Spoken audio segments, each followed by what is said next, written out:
I wanted to talk to you about the human health impacts, but particularly the social impacts of Chernobyl and the work that UNDP has been doing with that. Okay. So we've been dealing mostly with psychosocial impacts and with socioeconomic impact of the Chernobyl disaster. At the very initial stage, the most obvious were the psychosocial impacts because people were victimized. A lot of them were resettled. Some of them were promised to be resettled and were living kind of all the time expecting that they will move out. So there was no motivation to do something around in their household. There was no motivation. There was fears about how it all is going to happen, about how they're going to make their living, and there were some fears that they all are going to die because of the radioactive pollution of the territories and products they are consuming. So there was the moment when first idea was to assist with really people feeling more confident and coming back to normal, not that much distressed life. And UNESCO started a program which was implemented by United Nations Development Program on establishing model centers of psychosocial rehabilitation, which were further transferred to the Ministry of Emergencies and are functioning till now. And they became basically the growth points. Therefrom, we were spreading our ideas, and we were always using them as a local agent for the work we were doing. But further, it became evident that psychosocial effects led to some economic effects due to this apathy and basically economic inactivity of people. Their living environment started to really get worse and worse. In addition, there was also governmental decisions and legislative bans targeted at development of the regions, because for 15 years after the accident, it was still expected that many of the districts will be resettled, and only afterwards it became evident that this is not really going to happen due to budget limitations, due to unwillingness of many people to resettle, due to the fact that though fears and myths about the impact of the radiation on human health continued to exist, this feeling of danger kind of became, people got used to this feeling, and they preferred to live in a place which they know in their native land, rather than being resettled and go through the process of adaptation. So since that time, it became evident that these communities, these districts, they need assistance in rehabilitating their social structure, rebuilding relations and connections within the community, between the community and local authorities, between the communities in one region, and basically rehabilitating basic physical infrastructure like kindergartens, which were not refurbished for years, roads, medical health points, which also were not attended by the authorities in terms of buying new equipment or improving conditions. So what we started to do, we started to use so-called community mobilization approach. We have found the most active people living in the communities we were like interested to work with, and started with training them, building their capacity, and then those leaders became our coordinators in the region. So they started to go to the communities and propagate, basically getting together and initiating some small activities which will make their life better. And the main point was that the community has to get together and really talk and discuss until the moment when they identify the main priorities. And what is identified by the community as a priority becomes the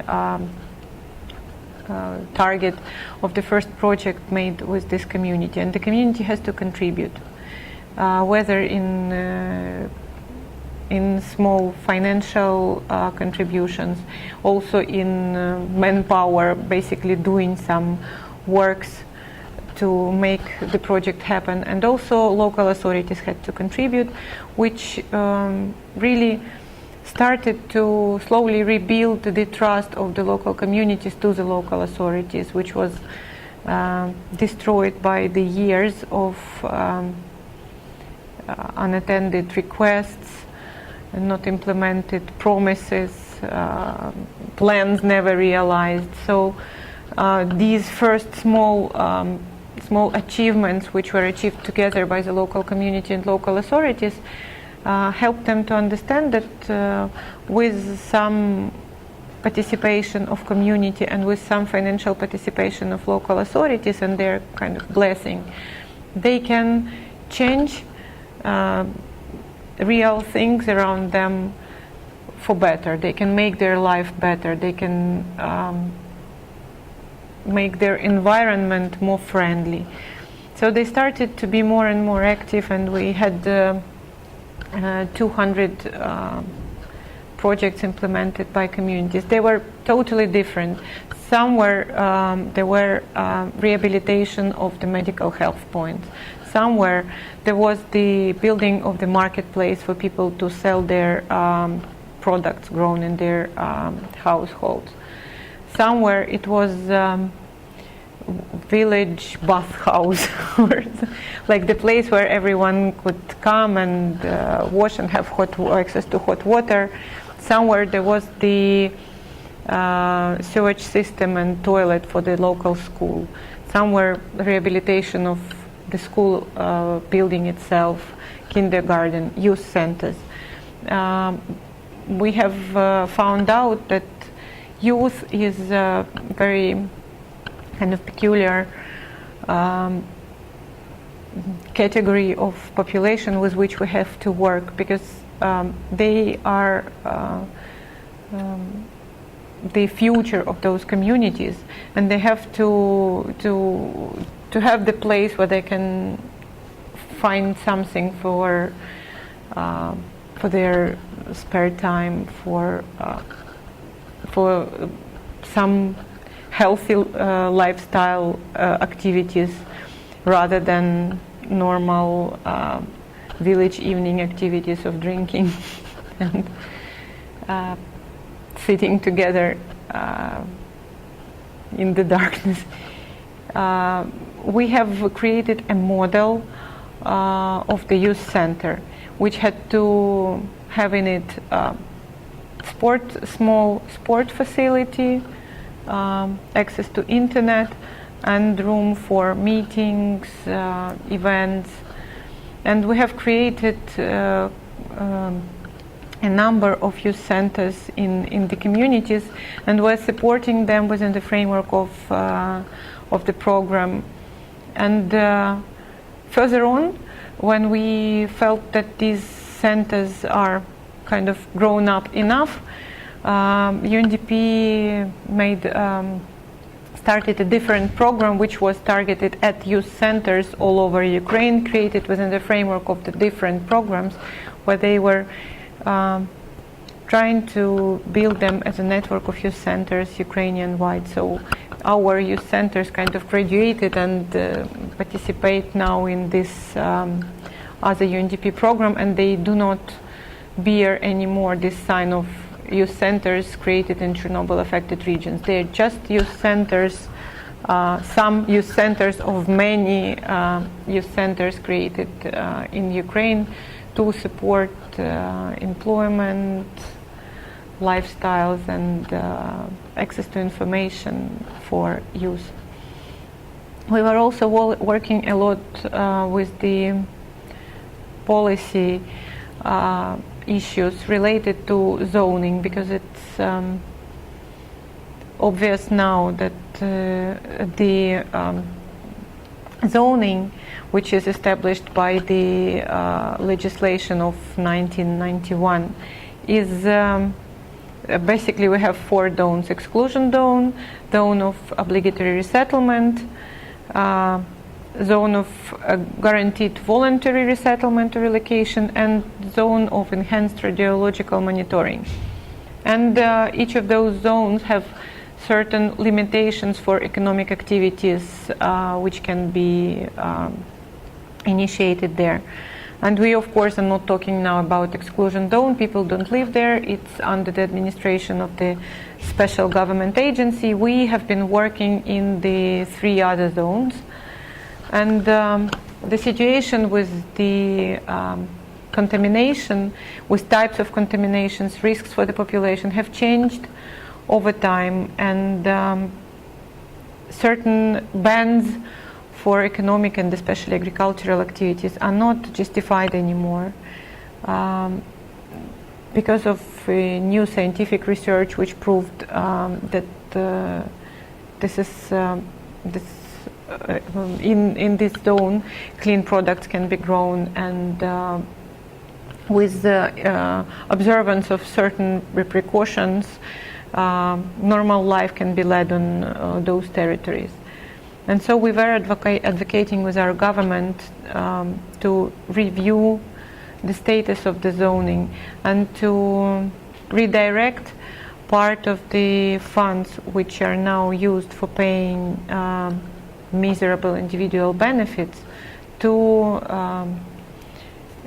infrastructural investments to make those territories better suitable for living and for small business, for whatever economic activities.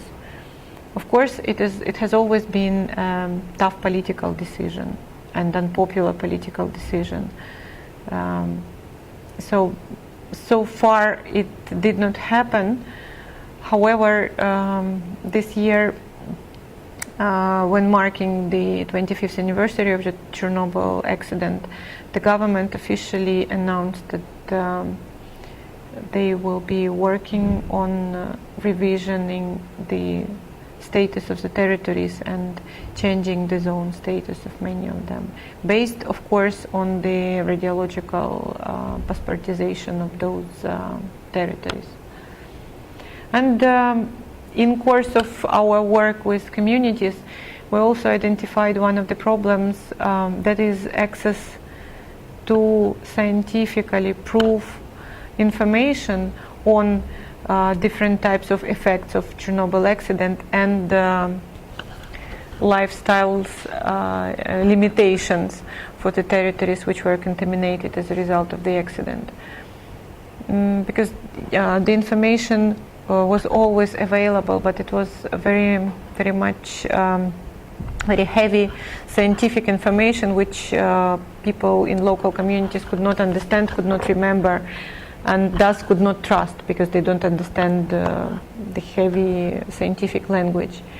On the one hand, on the other hand, the information was always like in special scientific magazines or in government reports, types of the information sources which were normally not accessible for the local population in remote rural areas. So the latest phase of our program is basically targeted at supplying scientifically proof information to the local population in the format that is comprehensible for them, so that people can really adjust their lifestyle to the limitations and opportunities that their region gives to them, and that fears and myths about tremendous health effects, overwhelming health effects of the Chernobyl were also ruined because due to the fact that people were so much afraid of the effects of the radiation, they simply disregarded all other factors, harmful health factors, like alcohol consumption, like smoking, like unhealthy food, a total absence of sports in their life. So what we tried to do, we tried to really supply the communities with this information through printing the posters, which we tried to disseminate as wide as possible, through creating the special educational information movie and some posters for schools, through inviting journalists to write positive stories about life at those territories, and this is one of the results of our attempts. The best works of journalists, which were selected by the independent jury from all the 3 countries, were printed and disseminated as one of the publications to the 25th anniversary of Chernobyl accident. So we tried to establish many channels of information provision. We also established 8 ICT centers. In the villages, we have established in the libraries or in village council or in the school, we've established the internet center, small internet center, with 3 to 5 computers with access to internet, where any member of community can come and find the information he or she needs, including the information, the special kind of block of information on the lifestyles and on living on Chernobyl contaminated territories, their rights, the best vegetable culture that can be grown and which will be the cleanest one, the ways of food processing so that radionuclides are minimized, contain minimum of radionuclides. So this was one of the very popular aspects of our work. We just came back from the tour looking at how our ICT centers are establishing, finding their place in the community, preparing. 4 of them were officially inaugurated in 2010 and early 2011. The other 4 will be officially opened with the presence of regional authorities during the second half of 2011, so that really community knows and uses this center for accessing various information they may need, but also for accessing the specific information on Chernobyl issues. What else? Maybe you have some questions after my long lecture.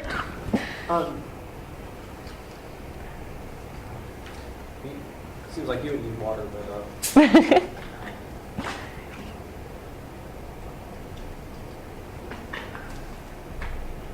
so you said these youth centers serve as a model for other places in Ukraine. So UNDP has been using these youth centers outside of the 3 regions.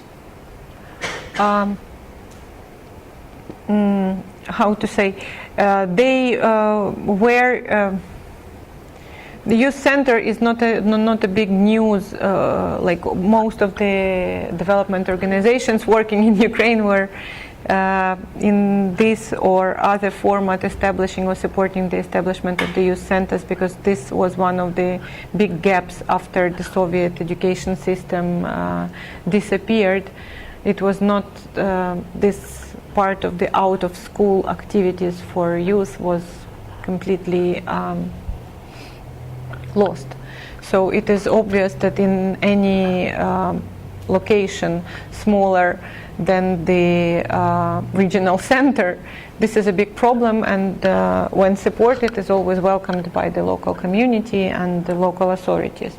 But there were several projects which were using this community mobilization approach, whereby people were allowed to identify their own priorities. One of those was, for example, Crimea Integration and Development Program. And there also many of the communities put forward the priority of having a youth center. So many youth centers were established in rural areas of Crimea.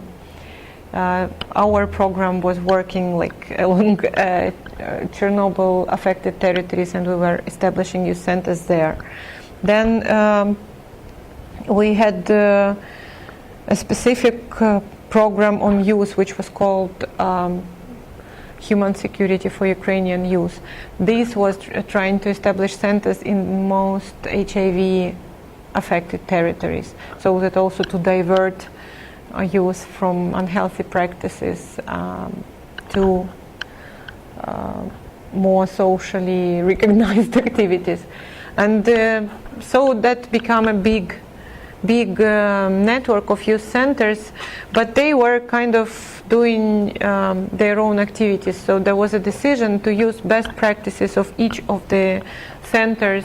Like in Crimea, they were good at tourism development. Our youth centers were quite good at sports and at ICT.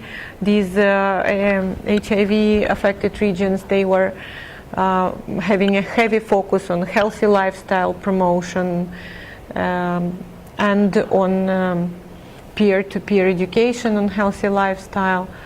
So we tried to take the best practices of each of those centers and make them one big team working for Ukrainian youth under the auspices of the Ministry of Family, Youth and Sports. Has that had any like longer term? I guess it's difficult to say because it's, maybe you could talk. The program started in 2000 and which one? Chernobyl program. It started in 1994 with establishing these centers of psychosocial rehabilitation. Continue, and then since then it was ongoing in this or that format, doing community mobilization, then community projects, then community information and youth centers. So it's still ongoing. The centers are still our good partners and very important knowledge hubs in those regions.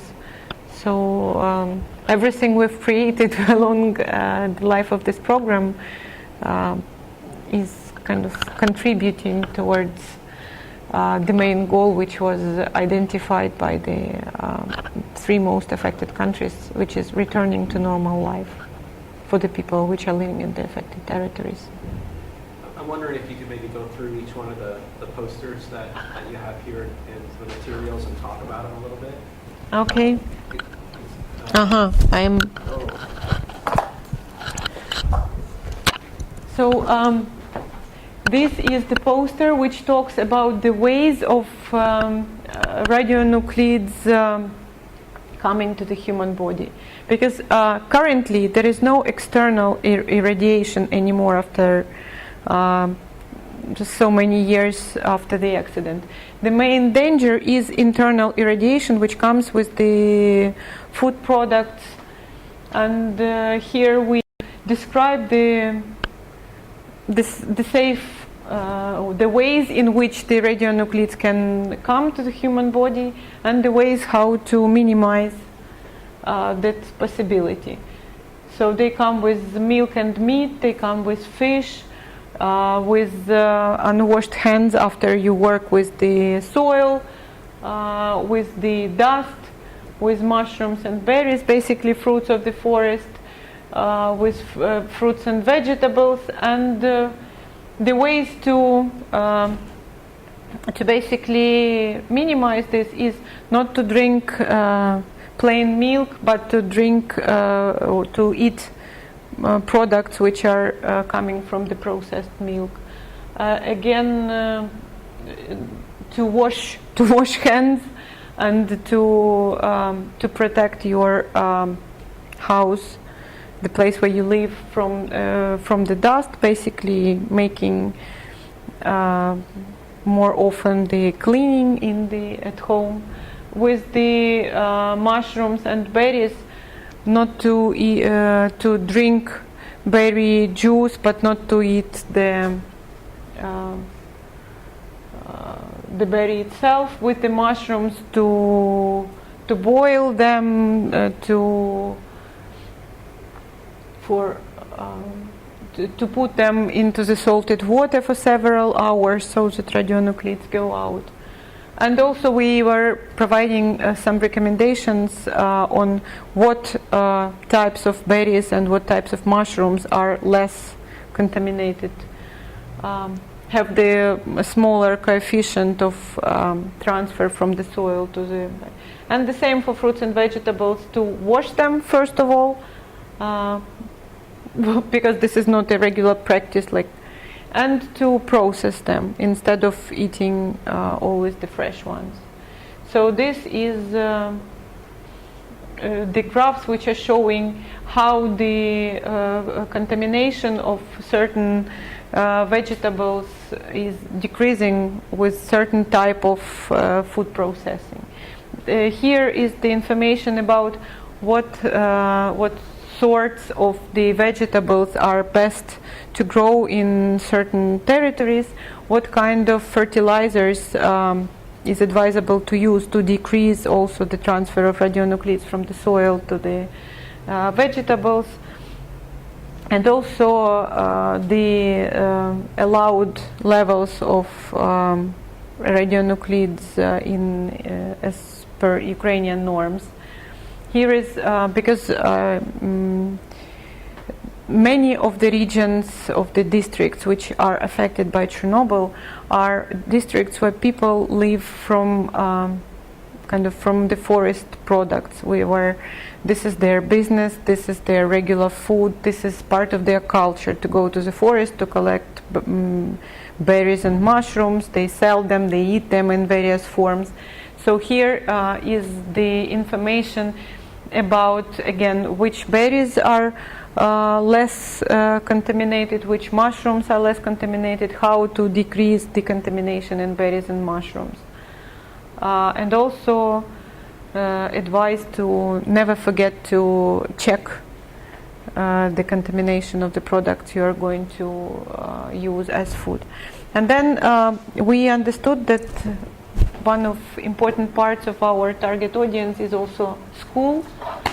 So we made such a poster which is aimed at younger school children, like first to maybe fifth grade, where we are talking about factors which are affecting human health, and telling that lifestyle is affecting human health much more, or 50% of the health effects you have from your lifestyle, not from ecology, not from the level of medical assistance, and not from the genetical code you received from your family. So this is what we tried to explain to them in an easy, comprehensible format, and it became really very popular, this poster. Every teacher wants it.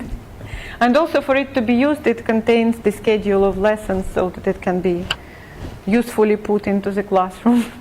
And we have produced a movie which is, again, in easy, comprehensible language, explains what radiation is, what actually happened at Chernobyl station, what was the effects of it, how long did they last, how long will they last, and what can be done to avoid health effects of the radiation. or to minimize them. That's basically what we've produced as the information products. Has that poster been linked with curriculum, or has curriculum been developed around that poster? No, this is simply the place where they can put the curriculum of the lessons they have. Okay. It is just that to make sure that they will use it, because it's convenient to have this curriculum put in the classroom. Even that these teachers which do not care about Chernobyl issues will be glad to put this type of poster in their classroom, because there is a place where to put the schedule of lessons for the classroom. It's and the children will be attracted by the colorful pictures, and we decided that it and now have some confirmations that it works well for children, this information. Have there been any barriers to the program's acceptance in communities, and how, if so, how have those been overcome? It was initial disbelief because the approach requires local community heavy involvement. And people who used to live in the regions where nothing develops, about which nobody cares, and where they receive some benefits, dotations, various types of state assistance, they start feeling that everybody owes them something, and that they don't have to do anything, and they develop such an attitude that A, they are very disadvantaged and very misfortunate, B, they cannot do anything about this, C, they have to be given a lot because they suffered a lot, and they are not given enough. And all this creates such a bitter feelings, unwillingness to work, unwillingness to change something.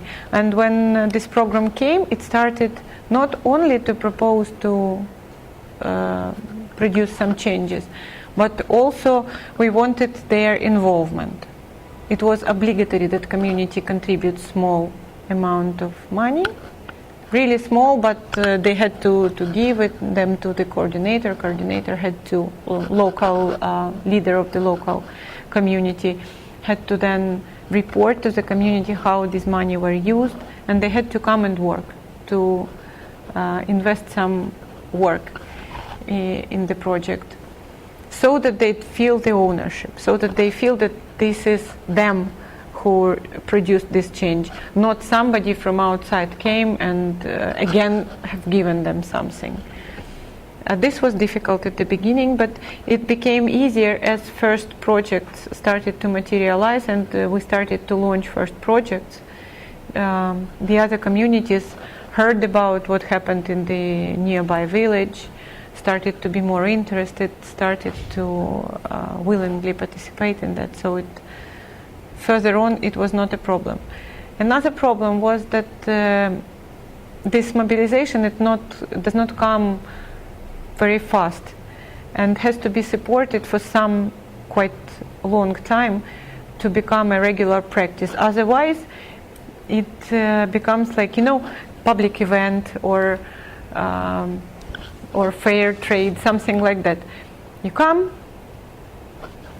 there is a kind of a good feeling, everybody is mobilized, everybody is excited. Then when excitement calms down, the activism also evaporates. So there has to be several projects, several initiatives of different types, so that really community stays behind you, active and able to solve their own issues without external assistance. And of course, what I can say, as of now, about 20% of the communities we've been working with are really mobilized and alert, I would say. They are looking for grants, they are looking for investments, and they really understood that nobody in this world is going to give them something without active involvement, participation from their side. The others are less active and need more stimulation, longer stimulation to really have this activism turned on.